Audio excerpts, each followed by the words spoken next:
We're live. So, hey, I'm Dr. Ruth Roberts, and I am so excited. Today with me is Dr. Jeff Feynman, who many of you have already met, and most excitingly, Ellie Laks with the Gentle Barn. And this is going to be a really fun episode because we're going to talk about something that I used to love to do, but now it's an actual thing, and that is cow hug therapy. But before that, for those of you that don't know Elle, she is an animal communicator and healing expert who consults with people, animal rescues, and sanctuaries all over the world on how to save, heal, and treat their own animals.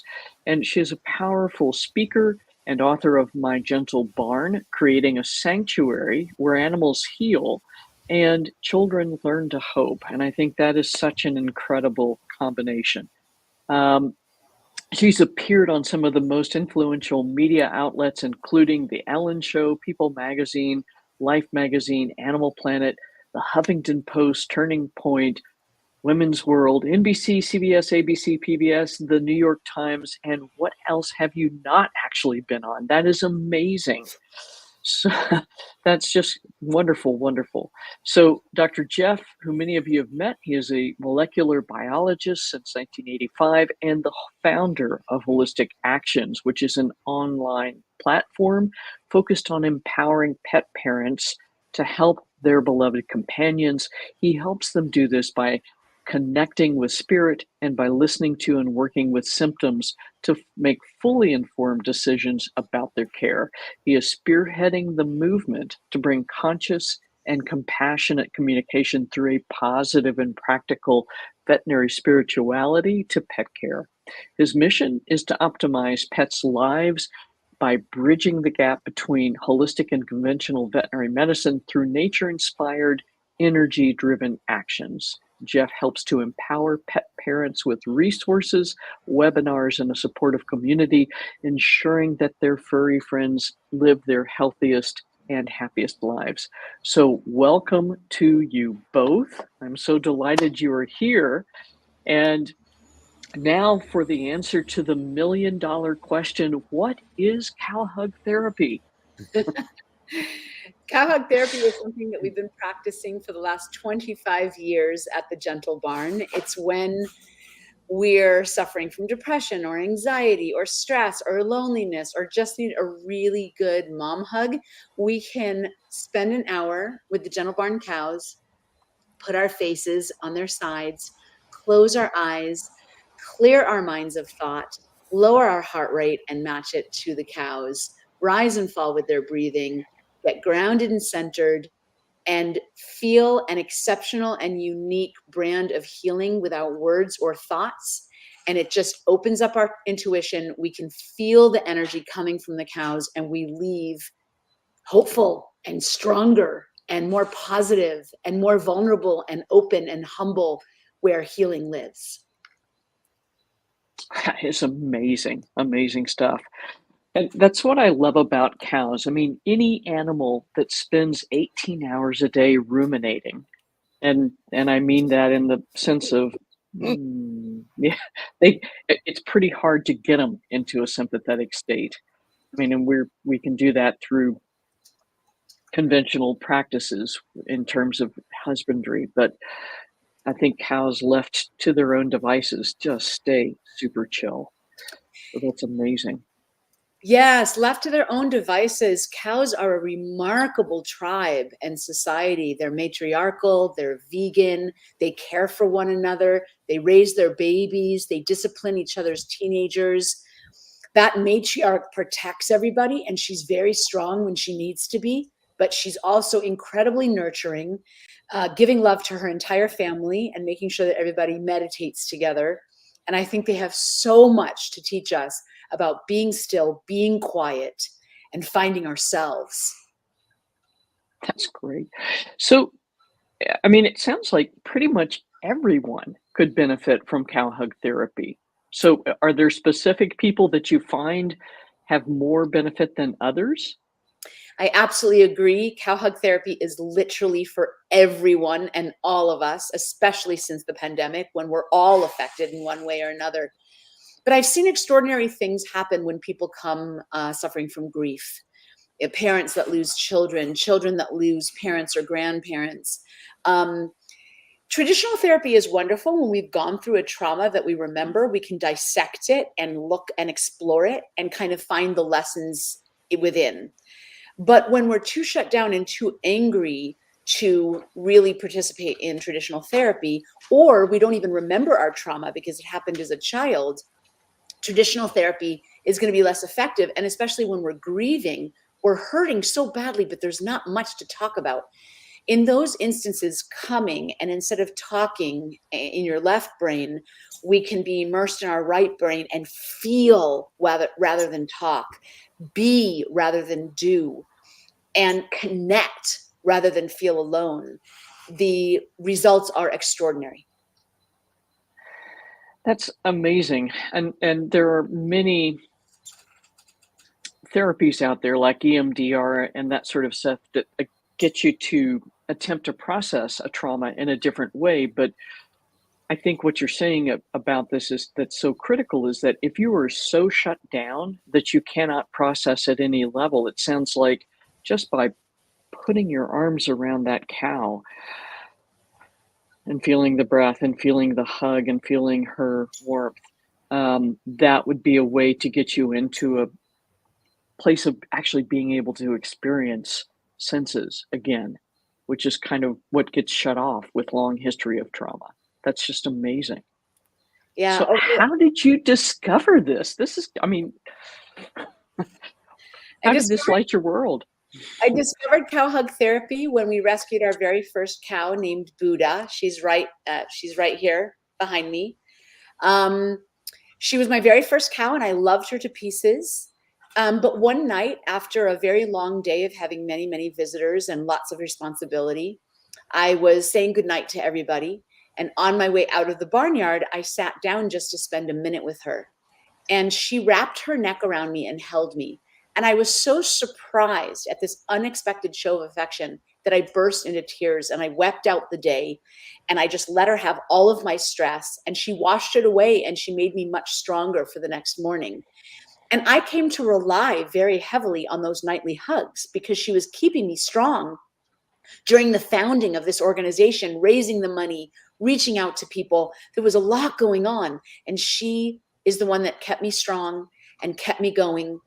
And it wasn't but a few weeks when I realized I can't keep this to myself. There are other hurting people out there in the world and they need these hugs too. And so I opened the Yellow Pages and I called out to different foster agencies, drug and alcohol rehab centers, domestic violence shelters, homeless shelters, probation camps, really all these agencies that had people that were suffering, and invited them to bring their clients out. And they did, and the healing was extraordinary. And once we reopened after the pandemic, we realized that it wasn't just people and agencies that are suffering, it's all of us. And so we rolled out cow hug therapy sessions for individuals, anyone. They can be in an agency, they could be referred by a therapist, or they could just come out and spend a delicious hour with our cows and leave whole, leave healed, leave different. And we've seen incredible stories. So did you create cow hug therapy, or maybe it sounds like Buddha did? I call Buddha the founder of cow hug therapy. And then I'm just her agent, bringing people to her. That's so amazing. What was interesting is, in the beginning, I thought Buddha was just a very unique individual that happened to love me that much. But then she taught the other cows to do it. So over the span of 25 years, it's not just Buddha that has been giving this special brand of nurturing to hurting humans. It's all of the matriarchs. Once they heal, once they recover, once they trust us, they want to pay their healing forward and help all of us. And being included in their family is such an honor. That's amazing. So how did you start this rescue or foster situation? I guess as this phrase goes, you are a foster failure, but really what you're doing is rescuing these animals from situations. So talk about how you got started in that. The Gentle Barn was a dream of mine since I was 7 years old. It's all I could think about as a child, that when I grew up, I was going to have a big place full of animals and show the world how beautiful they are.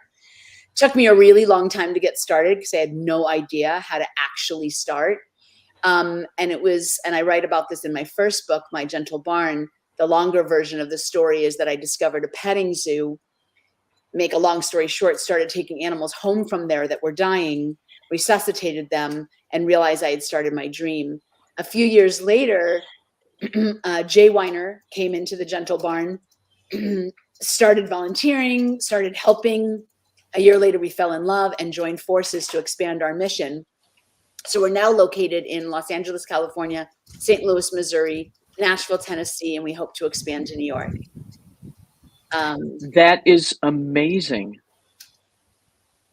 So how have you done that? You've just found locations and people that were willing to follow the model that you've created? Is that kind of the idea? Well, you can't franchise a nonprofit. So we Well, we found the land, we raised the money, and then we've got amazing staff at all 3 locations that take care of the animals and host the tours, and we travel a lot to those other locations just to kind of check in and support. that is incredible. That's a tremendous, I mean, running one location is an incredible amount of work when it comes to making sure the animals are well cared for, but it sounds like you've got things really set up correctly so that you've got oversights in place for these other locations, and then the folks there so in those individual locations are able to follow your plan. And good on you for being able to do the travel to make sure it's being executed correctly. Well, thank you. I mean, it's a process that we keep refining every single day, trying to figure out how do you manage people that are not where you are. It's had its challenges, but we have phenomenal staff and volunteers that help us do our work. And Jay is wonderful at really just dropping everything and traveling, either to pull animals from the darkest places on earth or manage and support the other staff. He's wonderful at really, really being there for all of us. That is amazing. So where do the majority of these animals come from now that you're bringing into these safe shelters, safe spaces for them? So the philosophy of the Gentle Barn is to take in animals that have nowhere else to go, animals that are too old, too sick, too injured, or too scared to be adoptable anywhere else. And so we work with the police department, animal control, other rescues, and people report abuse and neglect all the time. Amazing. And so it sounds like not just cattle that are coming in, but animals of all species and stripes. Is that correct? The Gentle Barn is home to horses, donkeys, cows, pigs, sheep, goats, chickens, turkeys, peacocks, llamas, alpacas, and we even have an emu and a duck and dogs. Wow, that's crazy. And everybody's figured out how to coexist properly within each of the groups. You know, animals have so much to teach us, but one of their biggest lessons is how to see through the lens of love and similarity instead of differences. And our animals are so incredibly peaceful and gentle. And really, the only reason we have some animals in different areas is for our own convenience on feeding them. But aside from our own convenience, all of the farm animals live together and they're gentle and they're kind. And we've had remarkable interspecies relationships. We had a turkey that was madly in love with one of our goats. We've had a chicken in love with our pig. We've had incredible animals that seem so different to the human eye, but they only see similarities in love. It's beautiful. Wow, that's just astonishing. And Jeff, how did you connect with Ellie? Because you were kind enough to introduce us. Ellie and I met when we were just configuring the love paradigm for small animals, for dogs and cats and household pets, and we just clicked immediately because we're very much like-minded. Ellie gave a webinar for holistic actions last year or the year before, and last year we did an interview on the Sacred Paws Summit. we've just talked for hours, and we could not be more like-minded as far as love paradigm, the connection to spirit, animals, and our own health. Because the cow hug paradigm is what helped heal me from depression and anxiety and lifelong, unhappiness. And I still haven't hugged a cow, Ellie. Oh, you've got to come out to the dental barn nearest you and hug a cow. We would be so honored to have you. Well, that's it. My plans, especially when you guys come to New York. Yes, hopefully soon. Well, golly. So, Ellie, have you used some of Dr. Jeff's concepts, like the beam concept, to kind of understand how a new animal coming into the gentle barn is doing in terms of, okay, we're making progress and supporting them, or really they just get there and they're like, oh my God, thank God I'm somewhere safe. What's the usual experience these guys have? Well, the first protocol for bringing in a new animal is utilizing animal communication and talking to that animal and finding out what they've gone through, what they're feeling, needing, and wanting, and also talking to our existing animals, asking for their help and support in welcoming that animal. So that's the first step, making their homecoming seamless. Once the animal's home and they're starting to get to know the animals, then obviously we have to evaluate where they're at physically and emotionally. Most animals that come into the gentle barn are traumatized both physically and emotionally. And so we put them through a 30-day quarantine where we make sure that they're healthy before putting them with our other animals. But also it gives us an opportunity to start building their trust. And we have staff and volunteers sitting with them for 4-hour shifts, meditating with them, singing to them, reading out loud to them, getting them used to us coming and going so that they can learn this new and strange kind of human that they've never experienced before. That totally makes sense. Yeah. And once we've established their health and we've connected with them, with sitting with them and giving them cookies and getting to know them, then when their 30-day quarantine is over, that's when we start doing specialized services. Some of them need acupuncture, massage therapy, chiropractic work, energy healing, vet care, medicines, parasite treatments, all of those things once we can finally handle them. And then once they're healthy, then we introduce them to others of their kind so they can go out and pasture and they can frolic and they can kind of join a family. And then we can continue building that trust and giving them whatever health care and care they need. But that's amazing. Yeah, please. Sorry, I just wanted to finish by saying Dr. Jeff Feynman and I we really are like-minded. He's all about holistic practices, and so are we at the Gentle Barn. Yes, of course, we use veterinary care, but we use so much holistic medicine, holistic practices to really support the animal long-term. So we have a lot in common. That's awesome, because I'm sure that many of these guys have had more than their fill of sort of conventional veterinary care, which is only geared towards one thing, and that's getting maximal production out of these guys. And that's just so, I mean, what a beautiful skill to be able to use your communication abilities to say, hey, where are you? What's going on? How can we support you? Do you find that some of the animals are unwilling to communicate at first because they're not sure how to process how you're communicating with them? Honestly, I have spoken to literally thousands and thousands of animals, not only from the Gentle Barn, but around the world with my own clients. And I've only had one cat who I said, I introduced myself and I said, may I speak to you? And he turned his back to me and said, no. Cats. He was a very cantankerous fellow. And so I just introduced myself and I talked about his mom and I told him more reasons why I wanted to communicate. And he finally turned around and gave me his attention. Ooh, he was a tough cookie. By the end of the communication, though, he literally saluted me when he said goodbye. He was an interesting teller. That's great. That's crazy. But that's what I've heard from other animal communicators. Cats are going to be the ones that are like, no, if there's going to be somebody. So that's so interesting. And when you start communicating with some of these animals that have been incredibly traumatized, are they quite surprised that you're there and able to listen?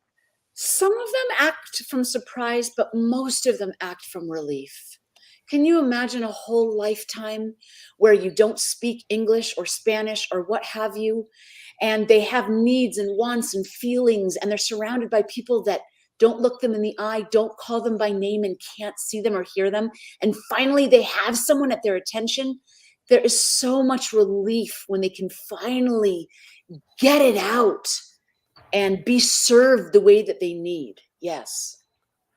That is, yeah, I can't imagine that. So we travel a lot, and being in a language I've got no comprehension in, it's like, golly. But that's we're able to communicate more through body language. No, I cannot imagine being an animal stuck in especially a servitude position, and it's just you're being ignored and yeah, dis constantly disempowered powered. And So I'm yeah, sorry please, to Jeff, interrupt, Ruth, but I just want to please. go back to your beam question because Ellie doesn't need the beam. Ellie embodies the beam. Part of the reason that beam is a quality of life paradigm, based on the quality of life, not what's wrong with the animals, and seeing the beauty and the love and the connection. And, Gentle Barn embodies that, and everything they do is beyond the beam in a lot of ways. So, that's why I just applaud and hope that, it spreads far and wide from Yeah. the Gentle Barn to around the world. But I mean, That's you coming up with yeah. these methods and sharing them with people and supporting people when they have hurting animals, that there's other options as well as vet care. I mean, God, my hat off to both of you, really.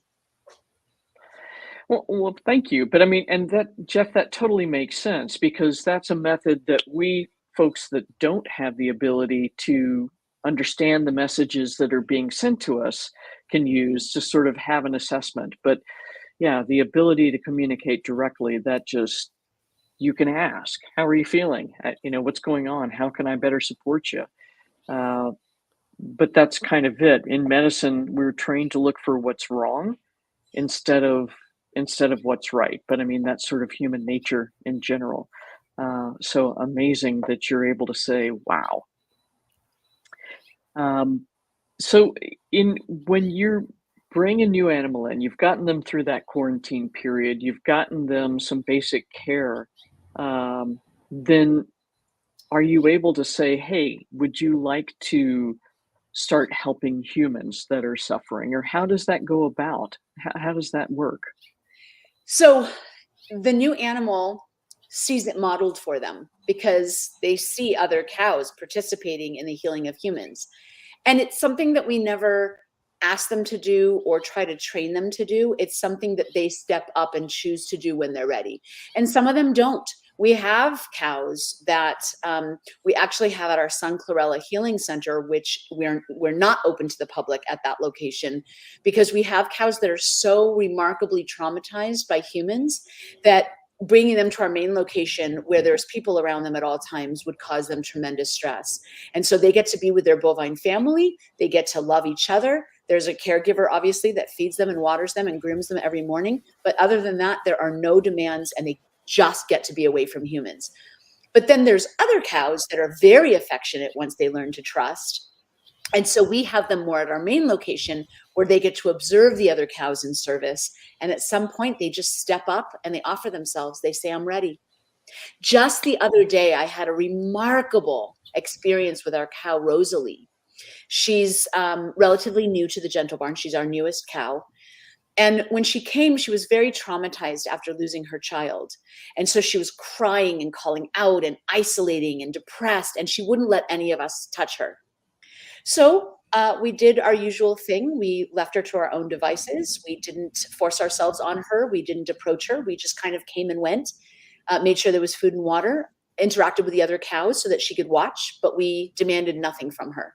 Little by little by little, I started, because I come every morning out to the cows and I give them cookies.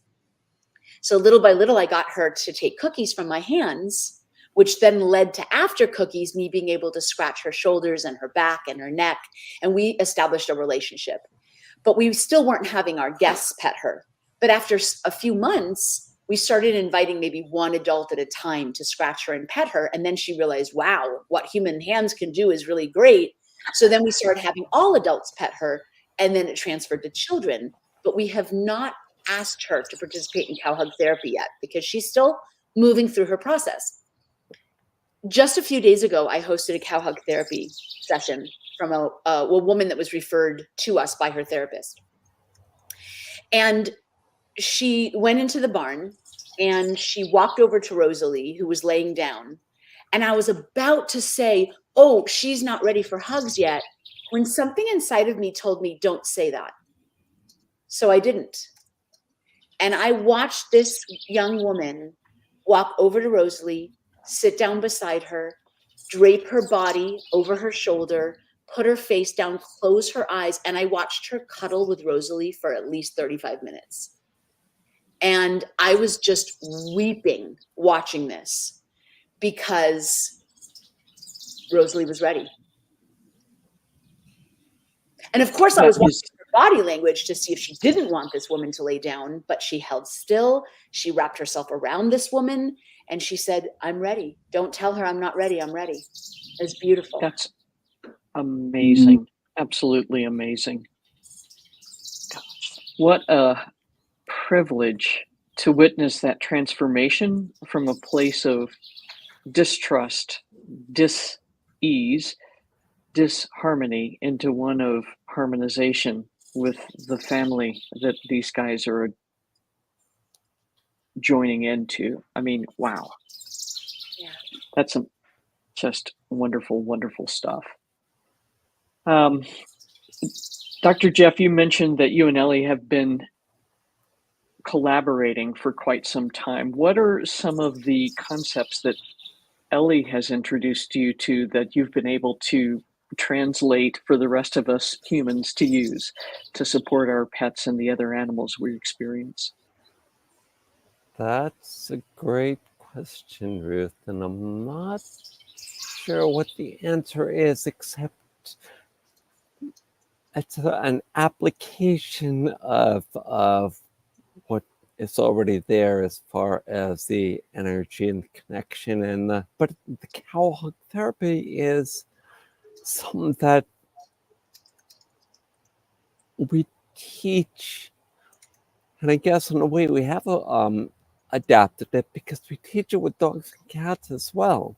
And when you have a bond with your dog and cat, they can, or your household pet, they can provide the same sounding board, the same kind of emotional support that many of us need. And many of us have emotional support, cats and dogs, and the fact that we can use that paradigm of the cow hug therapy to help ourselves and our animals heal, I think is, for me, the greatest application of cow hug therapy that I've seen.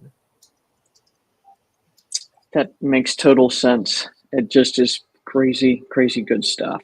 And the Mountain Haven Animal Rescue says they're ready for you to come and welcoming you with open paws. So I don't know if you know these folks, but it sounds like that would be an amazing connection. Oh, God, yes. As you get ready to visit. Cool.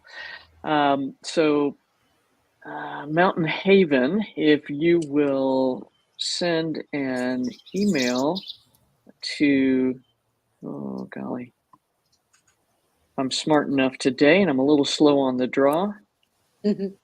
To this email address, I will make sure we get your contact information over to Ellie so that hopefully we can help form a good collaboration for New York. I would love that. That would be amazing. This is the beauty for all of its faults of social media. This is the beauty of what it can do is, oh, yeah, I can help you do this. So this this is just the best part of being able to support. Um, when when a new client comes into one of the Gentle Barn locations for a session, have you have you found that it's difficult for them to kind of make the leap into what they're doing, or they're so ready for any help? They're just like, I'm right there, and they suit right, slip right into what needs to happen. Yeah, it just depends. Some people are cow lovers, animal lovers. They've driven 18 hours to get to us. They dive right in. um, Oh, wow. yeah. But other people are very intimidated by the cow's size. I mean, some of our cows are 3,000 pounds and 7 feet tall. So they're very intimidated by their size. They've never been next to such a large animal. Uh, they want to know how it works. And so I just simply model for them what it looks like to hug one of our cows. And then usually after they see me do it, they sit down and they do what I've showed them to do. And then they're in heaven. That's amazing. And my wife did some work with equine assisted psychotherapy, and that's more talking, but this is just simply interacting, although the horses sometimes change the rules. So for people that are using this as a therapeutic modality, how do you find that they are able to really speed up their sort of the next step into that healing process? What does that look like for most people? Yes. I mean, oh my God, I can tell you so many stories of people that were absolutely stuck in their regular traditional therapy. They couldn't find the words. They didn't want to talk. It was, they're kind of staring at the walls. The session feels like it's going forever. The therapist feels frustrated because she doesn't know how to jumpstart into healing. The person feels frustrated because they just feel so bottled up and not knowing how to talk about things. And the therapist refers them to the Gentle Barn, or they find out about the Gentle Barn, and they come for a cow hug therapy. And there's something about it that just jumpstarts that person. We had a young woman come. It was actually, we were still closed during the pandemic, but and I write about this in my book, Cow Hug Therapy. This is one of the stories that I tell. There was a young woman who was in foster care, and during the pandemic, very isolated. You can imagine her life issues and what she's gone through, coupled with being a teenager during the pandemic. Oh my God. And they wrote to us and they said, look, I know that you're still closed for the pandemic, but I have someone who literally only responds to animals. She is in real trouble. Would you make an exception? And I thought to myself, I'd rather get COVID than say no to this request. Absolutely, they're coming. So we wore masks and we social distanced, but I invited them to come out. And quite frankly, it was nice to finally be able to do something for hurting humans during the pandemic instead of sitting on the sidelines feeling helpless. So I was grateful for the opportunity to actually do something for someone. She came out and she would not look at me. I asked her, oh, hello. I tried to say hello to her. She wouldn't look at me. She wouldn't talk. Her eyes were fastidiously stuck on the ground. So I realized, okay, let's just go to the cows because I didn't want her to feel awkward. So we went to the cows, and our cow, John Lewis, who is the youngest member of the cow hug therapy team, he was a baby at the time, and he bounded over to her and he started licking her arm and nudging her and leaning against her. And she started laughing and laughing and laughing.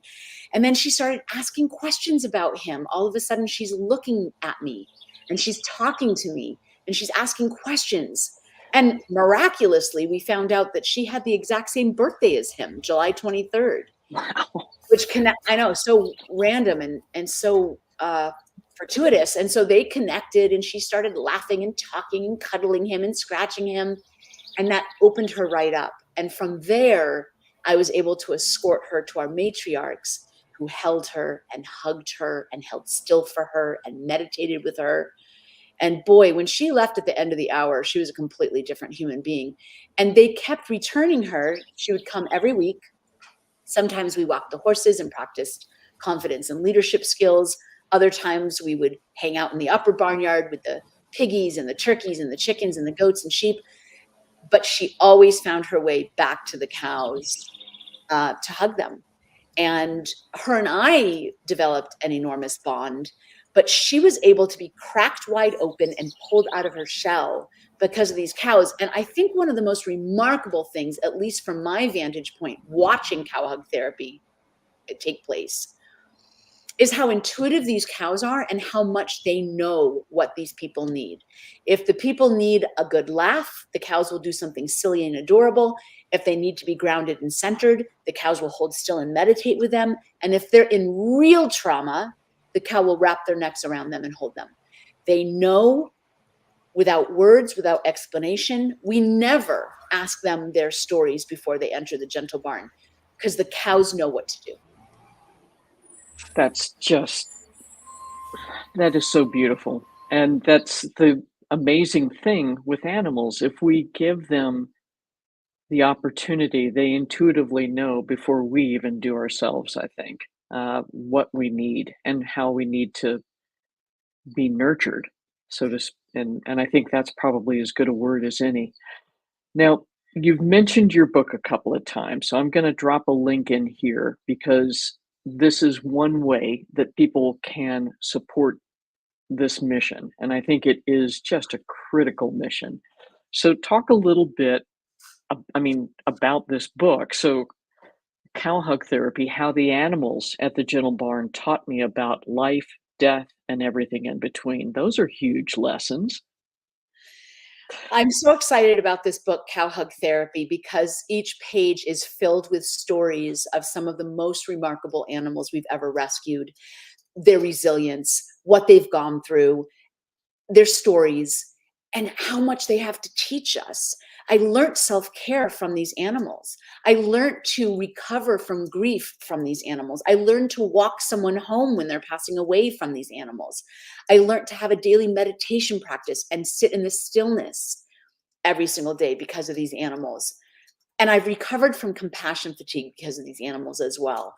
And not only are the pages filled with these animals and the lessons that they teach us, but it's filled with remarkable stories of hurting humans and how they found healing and salvation in our barnyards. The connection between animals and humans is so beautiful.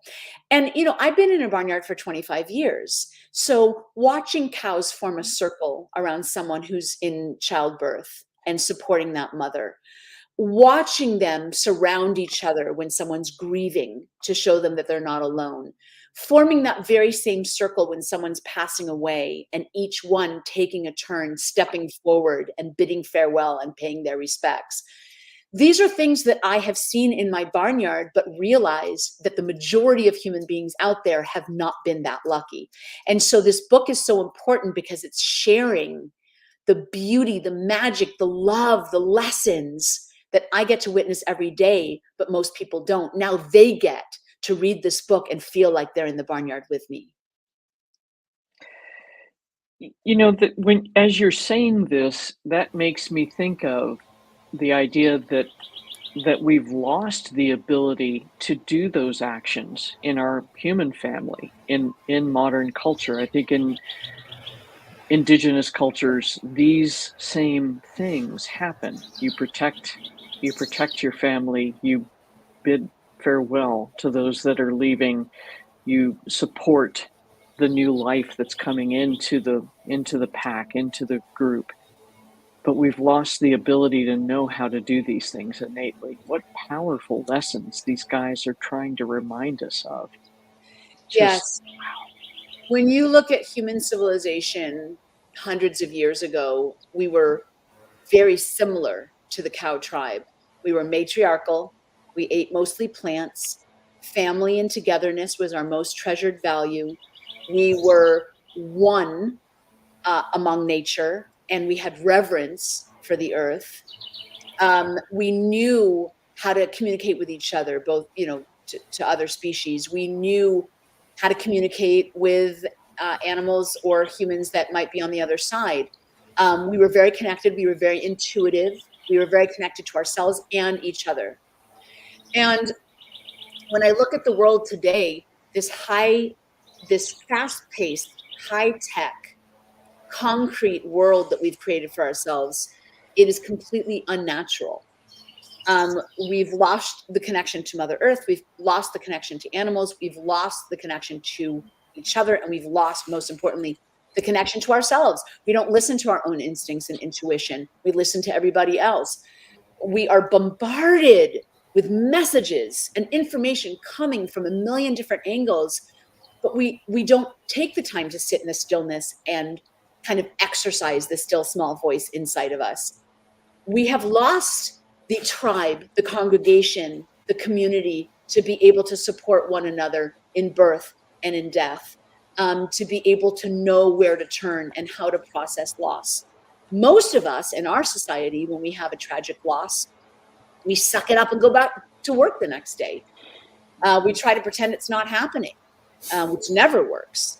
So cows are ever present in our world to remind us of who we used to be and to hold space for us to return to that tribe, to that feminine energy, to that beautiful family, return to our intuition, return to animal communication, return to the connections that we can have with ourselves and each other. They are there holding space for us to step back and awaken to love. Beautifully said. Beautifully said. And Dr. Jeff, I know that that's part of what you are helping pet parents to learn through your holistic actions group. I mean, part of it is navigating dis-ease, but part of it is navigating the return to listening to the small voice as well. And so if you can add in your 17 cents, that would be amazing. Sure. I would love to. First of all, thank you, Ellie. I mean, those words were amazing and beautiful, and that is the world that I hope we can go back to in the next short while. And one of the things that I think is standing in the way for most of us mere mortals that don't get to hug cows on a daily basis or live among the animals is fear. We live in fear that our animals are going to get sick, that we're going to get sick, fear about this or that. And my mission really is to help decrease that a little bit by giving us tools that are informed by the paradigm that Ellie just talked about, because that same paradigm that we're not anywhere near right now is able to inform our pet care today to get us into the place where hopefully we'll be back in a very short while, where we're able to live in harmony with the world, where we're able to live with each other and ourselves and listen to all of the sounds spoken and unspoken around us. And I will have to say that, my full-time job is listening. It's trying to get out of the way and listen to what right now the wind is saying as it rustles through the trees. So, yeah, and the fact that all that will help rebalance the world, rebalance our animals as it rebalances the earth is just, it's just very, very important to me. And I see Ellie as somebody that's doing that, right away. And what we're trying to do in holistic actions, just train pet parents to do that a little bit more. And that is the key, right? Because if we can, I think that going back to living in a tribal setting, maybe that's not going to happen. But if we can figure out how to bridge the gap from where we are now, where we are so disconnected from ourselves, from each other, from all of the animals, all of the beings that inhabit this planet with us, and most importantly, from the planet itself, if we can figure out how to do that, I have I think we all three are sharing that vision of where we can be.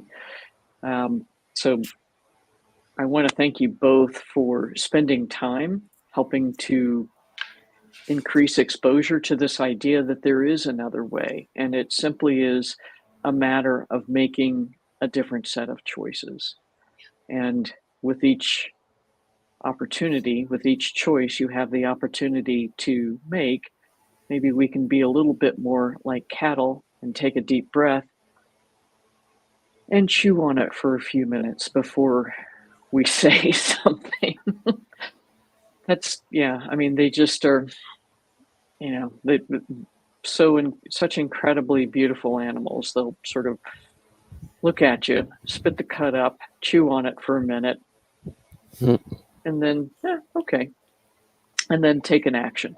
But I think if we as humans, if we can own that gap and make that gap between opportunity, and action a little wider, then we can move closer to that world of harmonization. So thank you much. So for those of you that are not near a gentle barn, Dr. Jeff has an opportunity for you to join his Holistic Actions community for 7 days at absolutely no charge. So you can check it out, understand what's going on there, and learn some amazing techniques to help support not only your dogs, your cats, but yourself, and other animals that are in your household. So Dr. Jeff is a master at owning the gap, as others have called it. I love that about you. It is rare to hear anything come out of your mouth that is not well considered. And again, this is the way to support the Gentle Barn, and what Ellie is doing is, number one, go buy a copy of her book. The stories there are amazing. If you need a lift in your day, this is a great place to go to read a story of overcoming. So as Keller was asked in an interview, Miss Keller, through her interpreter, Miss Keller, there's so much suffering in the world, and you had such a rotten hand of cards. And her response was, yes, there is so much suffering in the world, but there is also the overcoming of it. So Ellie and Jeff, thank you so much for being part of the overcoming of suffering in this world. And for all of you, I hope you've enjoyed this segment. This has been amazing. I was having a heavy day. I'm feeling exponentially lighter. So thank you to both of you. And we'll be back next week with some more amazing and cool information. So you've got information on reaching out to Dr. Jeff, reaching out to Ellie. And if you want a way to learn how to connect more, we can help facilitate that. But I think if you go to thegentlebarn.com, I think I put that link in here somewhere earlier, you can reach out directly and be connected and be in support of this amazing issue. So thank you to you both.